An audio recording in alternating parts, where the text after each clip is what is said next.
Hello guys, मेरा नाम है शिवम। मेरा नाम है अनु। तो the great day of Islam, ठीक है, तो इस पे हमारे कमेंट आया था कि भाई प्लीज कमेंट कर दो, तो हम कमेंट कर रहे हैं। ओ भाई नाम से है the great day of Islam, शायद मक्का मदीना के बारे में हो या फिर देखी थी ना इनकी काफी। इनकी तो देखी हमने, बहुत वीडियो देखी है। आप प्लीज चेक कर लेना अगर आप नए आए हो। The great day of greatest day of Islam, ठीक है। तो देखते हैं, टाइटल तो बहुत मस्त लग रहा है। वो खोजिस्तानी की जो बात करने का जो लहजा है वो भी हमको अच्छा लगता है। पढ़ा लिखा आदमी है, बहुत नॉलेज वाला इंसान है, सब रिसर्च करके बनाई है। ऐसे नहीं बना रखी, क्योंकि कुछ लोग होते हैं ना कुछ भी ऐसे ही बना लेते हैं, लेकिन लगता है ऐसा लगता है भी जो इंजीनियर साहब है उनके हम वीडियो देखते हैं तो उस तरीके के बिल्कुल रिसर्च वगैरह करके सब है। और ठीक है, लाइक कर देना वीडियो स्टार्ट होने से पहले भाई, लाइक कर दो क्योंकि हम आपके सब कमेंट पे रिएक्शन देते हैं। सब ऐसे सुनते हैं। दुनिया की तारीख का सबसे बड़ा दिन, ये इतना इंपॉर्टेंट दिन था कि इस दिन से पहले मक्का में सिर्फ थोड़े ही लोग मुसलमान हुए थे, लेकिन इस दिन के बाद कुछ ही सालों में 3 कॉन्टिनेंट्स पर मुसलमानों की हुकूमत और मुसलमान दुनिया की सबसे बड़ी सुपर पावर बन गए। सुपर पावर बनने के बाद इतनी बड़ी एम्पायर के मुसलमानों को ऑर्गेनाइज करने के लिए हजरत उमर रज़ियल्लाहु ताला अन्हु, उस वक्त दुनिया के सबसे ताकतवर बादशाह, उन्होंने एक इस्लामिक कैलेंडर बनाया। लेकिन अब मसला ये था कि इस कैलेंडर का पहला दिन कौन सा रखा जाए, तो उन्होंने उस दिन को चुना जिस पर इस्लाम का सबसे बड़ा इंपैक्ट है, हिजरत। क्योंकि इस दिन के बाद इस्लाम की तारीख, एंड नॉट ओनली इस्लाम, पूरी दुनिया की तारीख हमेशा के लिए बदल गई। 12 साल तक रसूलुल्लाह सल्लल्लाहु अलैहि वसल्लम ने मक्का में इस्लाम की दावत दी, लेकिन 12 साल के बाद भी सिर्फ थोड़े ही लोग इस्लाम की तरफ आए। लेकिन ये थोड़े से लोग भी मक्का के काफिरों से बर्दाश्त नहीं हो रहे थे। तो जब उन्होंने देखा कि रसूलुल्लाह सल्लल्लाहु अलैहि वसल्लम के चाचा अबू तालिब वफात पा चुके हैं और अब मक्का में रसूलुल्लाह सल्लल्लाहु अलैहि वसल्लम को प्रोटेक्ट करने वाला कोई भी नहीं रहा, तो उन्होंने आखिर इस्लाम को वंस एंड फॉर ऑल खत्म करने का प्लान बनाया, मुहम्मद सल्लल्लाहु अलैहि वसल्लम को शहीद करने का प्लान। लेकिन इस सबसे पहले मक्का से 400 किलोमीटर दूर मदीना के 2 बड़े कबीले औस और खजरज के बहुत सारे लोग मुसलमान हो चुके थे और वो आप सल्लल्लाहु अलैहि वसल्लम को मदीना अपना लीडर बनाकर ले जाना चाहते हैं। तो उनमें से 72 लोगों ने मक्का आकर आप सल्लल्लाहु अलैहि वसल्लम को ये ऑफर दी, जिसको आप सल्लल्लाहु अलैहि वसल्लम ने कबूल फरमाया। जिसके बाद मक्का से मुसलमान आहिस्ता आहिस्ता बिल्कुल सीक्रेटली मदीना की तरफ शिफ्ट होना शुरू हुए। टोटल कुछ 70 या 80 मुसलमानों ने हिजरत की और आप सल्लल्लाहु अलैहि वसल्लम की जिंदगी को सबसे ज्यादा खतरा होने के बावजूद आप सल्लल्लाहु अलैहि वसल्लम ने तकरीबन सबसे आखिर में हिजरत फरमाई। मक्का वालों ने यह प्लान बनाया कि आप सल्लल्लाहु अलैहि वसल्लम के जाने से पहले ही वो आप सल्लल्लाहु अलैहि वसल्लम को शहीद कर देंगे। मक्का एक बहुत ही ट्राइबल सोसाइटी थी, जिसमें एक ही फैमिली कुरैश के बहुत सारे कबीले आबाद थे और हर कबीला अपने मेंबर्स का हमेशा साथ देता था, चाहे वो सही हो या गलत।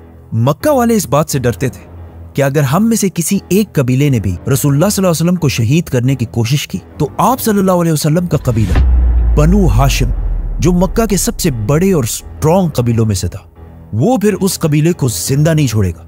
तो आखिर अबू जहल ने एक प्लान बनाया कि अगर एक कबीला रसूलुल्लाह सल्लल्लाहु अलैहि वसल्लम को शहीद नहीं कर सकता, तो हम ऐसा करते हैं कि सारे कबीले मिलकर एक साथ उन पर हमला करते हैं, जिसके बाद बनु हाशिम हम सारे कबीलों से मिलकर लड़ने की कभी भी हिम्मत नहीं करेगा और इस तरह इस्लाम दुनिया से खत्म हो जाएगा। तो हर कबीले ने एक एक जवान को इस काम के लिए सेलेक्ट किया और बिल्कुल सीक्रेटली ये 11 लोग आधी रात को रसूलुल्लाह सल्लल्लाहु अलैहि वसल्लम के घर के बाहर पहुंचे। लेकिन जैसे ही सुबह हुई, उन्होंने देखा कि रसूलुल्लाह सल्लल्लाहु अलैहि वसल्लम की जगह पर अली सो रहे हैं और आप सल्लल्लाहु अलैहि वसल्लम तो है ही नहीं।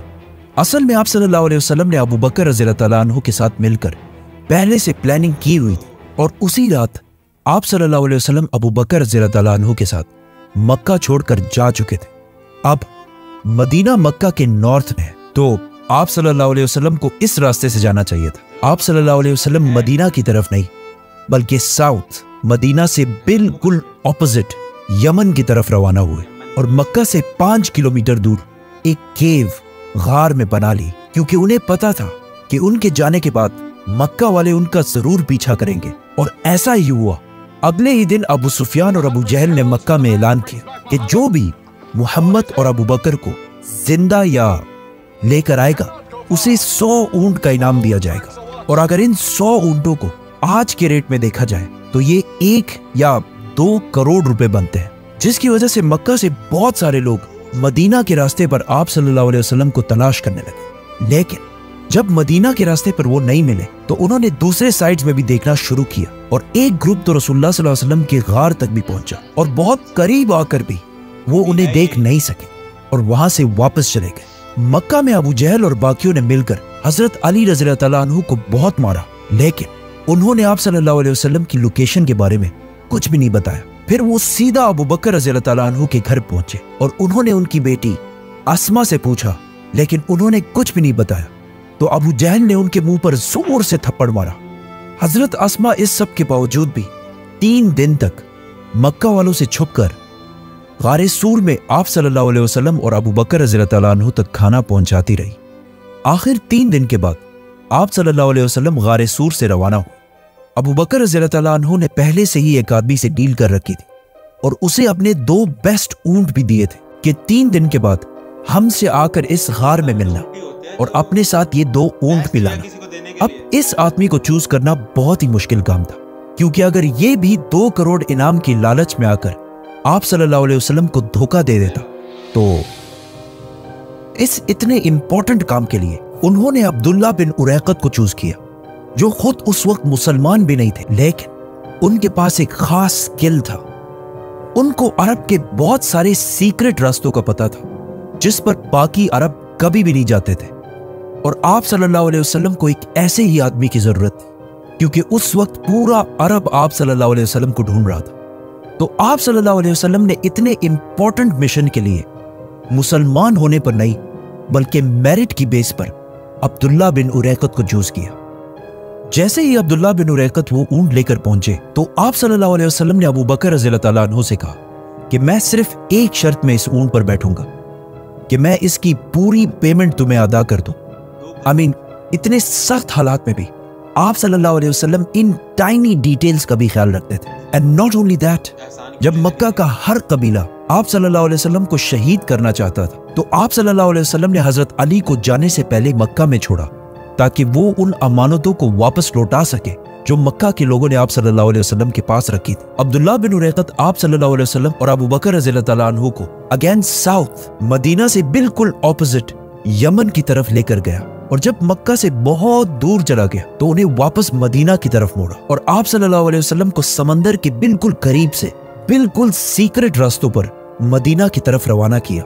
मदीना पहुंचने से पहले आप सल्लल्लाहु अलैहि वसल्लम ने कुबा में कुछ दिन क़याम किया और आखिर कुछ दिनों बाद मदीना की तरफ रवाना हुए और उस दिन मदीना वालों ने आप सल्लल्लाहु अलैहि वसल्लम का ऐसा इस्तकबाल किया जिसे आज तक दुनिया याद रखती।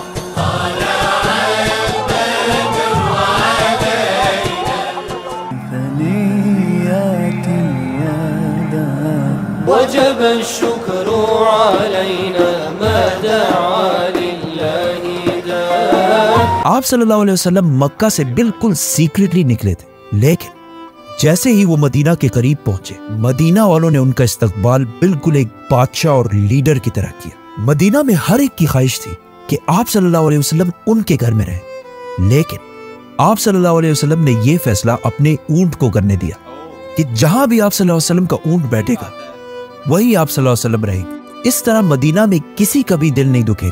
उसी के पास मस्जिद नबवी भी बनाई गई। मदीना वालों के इसी डिसीजन की वजह से मदीना अरब की एक आम सिटी से कुछ ही सालों बाद दुनिया की सबसे स्ट्रॉन्ग सिटी बन गई और यहीं से दुनिया के 3 कॉन्टिनेंट्स के फैसले होने लगे।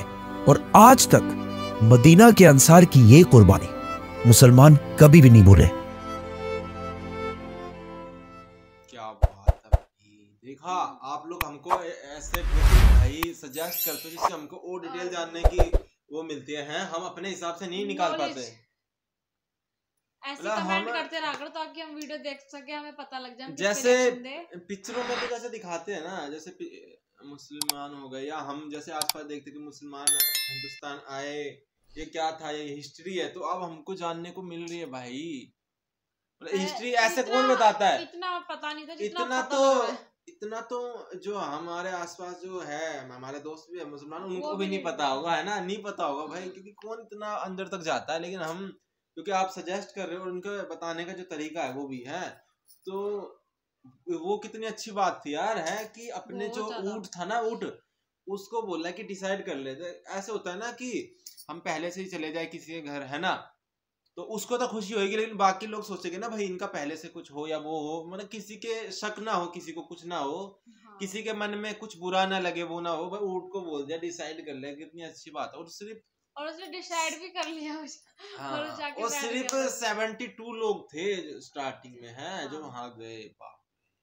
आवाज देखो भाई, बाकी ये है हमको हिस्ट्री कितना यार, हिस्ट्री जानने को मिलती है। और किसी कम्युनिटी का पता होना चाहिए भाई कि उस कम्युनिटी के ऊपर क्या क्या हुआ है, कहाँ से आई है क्या क्या सहा है, क्या क्या किया है, क्या क्या अचीवमेंट है ना। ऐसे तो नहीं है ना भाई कोई कम्युनिटी इतने सालों से है और उन कुछ किया ही ना हो, कोई हिस्ट्री ना हो। कितनी बड़ी बड़ी चीजें होती है, कितने बलिदान भी होते हैं, सेक्रीफाइसेस होते हैं, ये सब कोई नहीं देखता, है ना। बिल्कुल। अब दुनिया तो है मतलब ही। पर सब्सक्राइब कर देना, कमेंट कर देना, बाय। अगर कुछ भी अच्छा लगा हो तो ठीक है, बाय।